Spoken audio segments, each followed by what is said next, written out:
Now welcome to another edition of News from Naboo with Thor's Lightning Takes.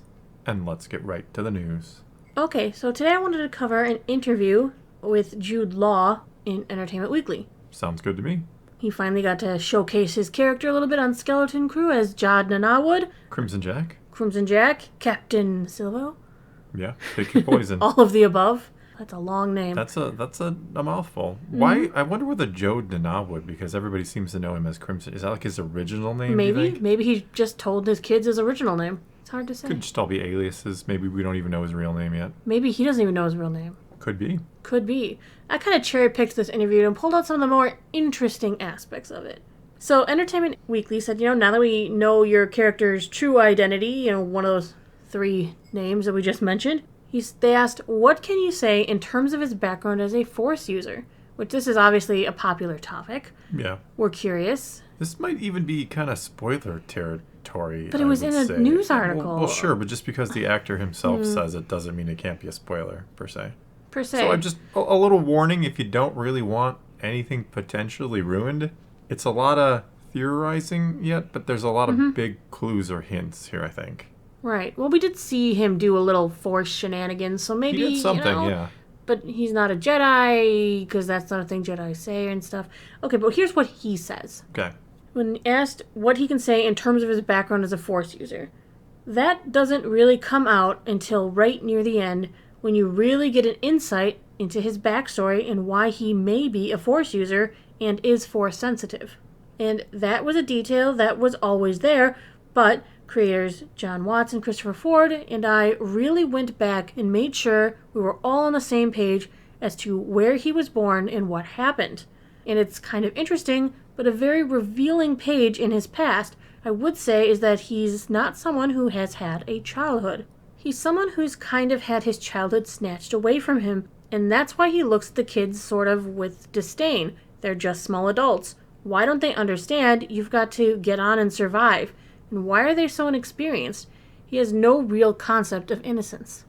Which could mean a lot of things. It could mean, yeah. It was they're saying straight up, he says he is a Force user. Yeah. Or, he says is Force sensitive, maybe a Force user.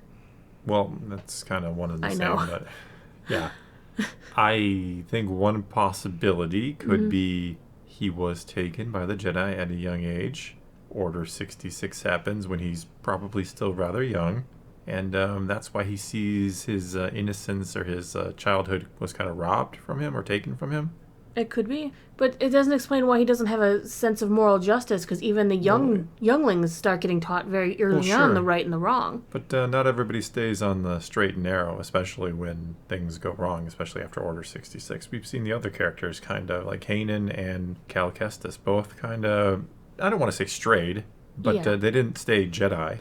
What's interesting is there's that one arc in Clone Wars that I think Filoni never really closed off.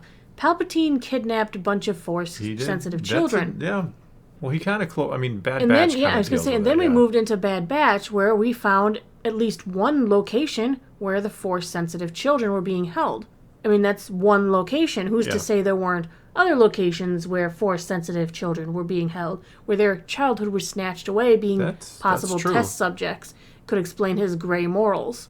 I mean, it could explain why he's got that, why don't the kids just get on and survive? Yeah. Because he had to. Why are they so inexperienced? Well, he's not. He had to take care of himself. Very young, yeah. Well, I mean, if he is one of the kids that's rescued, like, what happened to him after that? What happened to any of those kids? We don't have an answer. Yeah, we're assuming, we're still I'm still of the belief that we're getting a Asajj Ventress show, and that question may get answered there, but we'll see.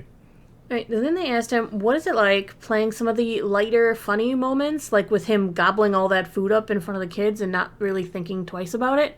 Yeah. I enjoyed this answer. He kind of talks about how these are like the fun details that are the bedrock of his character. He says, he was so well written and realized that I can come in and lean on that and embellish it with just physicality and ideas. And going back to what I said before about him not really understanding what it's like to be parental or caregiver, to him it's just like, look, there's food, I eat it, I'm not going to make you food even though you're children and you're hungry. So we had an idea, and I thought, well, Why don't I just come in, I just eat everything, and they're all sitting there because they're used to being given food by their parents. So little ideas that can grow organically out of a good character when you're handed that by the writers.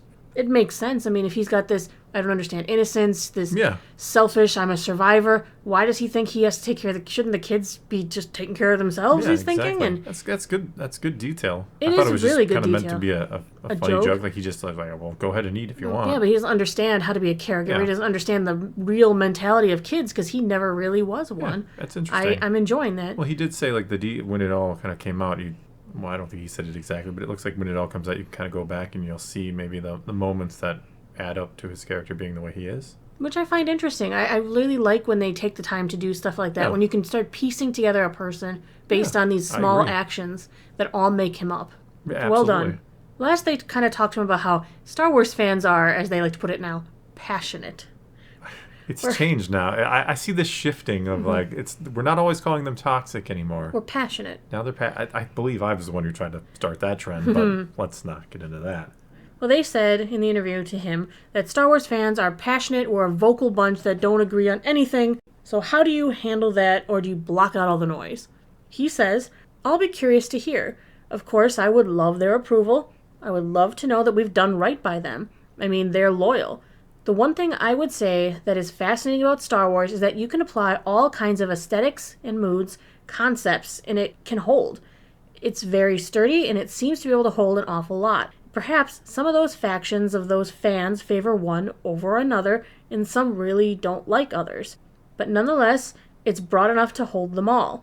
And I would say that this has come from people that love this universe and have nothing but a passion, and we took it very seriously, and I just hope they embrace it. It's a good answer. It's a very good answer. Because we are a passionate bunch in Star Wars. It's passion. And he's correct. Like Star Wars can hold many genres. I mean, Andor's proof of that. This show's proof of that. Andor and this are kind of opposite sides of the spectrum. Yeah, you really can't compare them so much aside from them being nestled in the same universe. Yeah.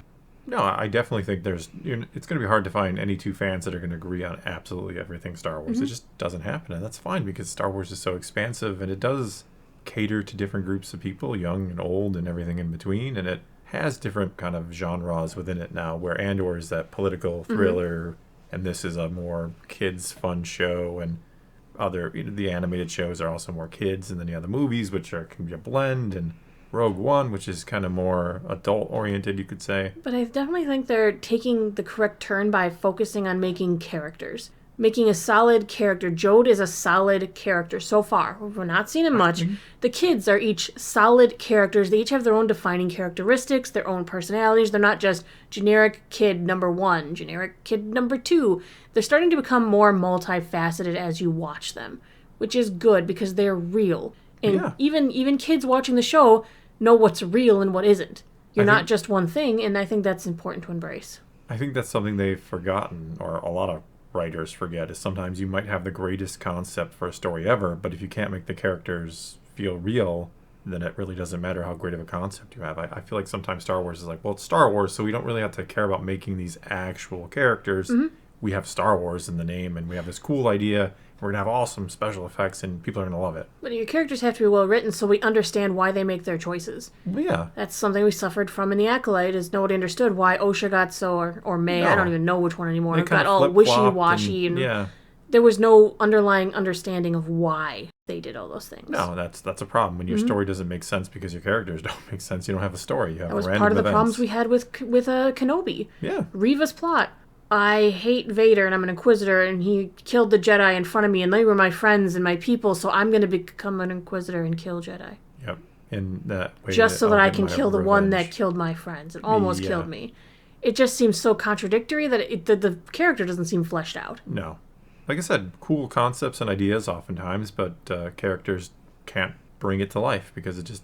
they're not They're poorly written. Yeah.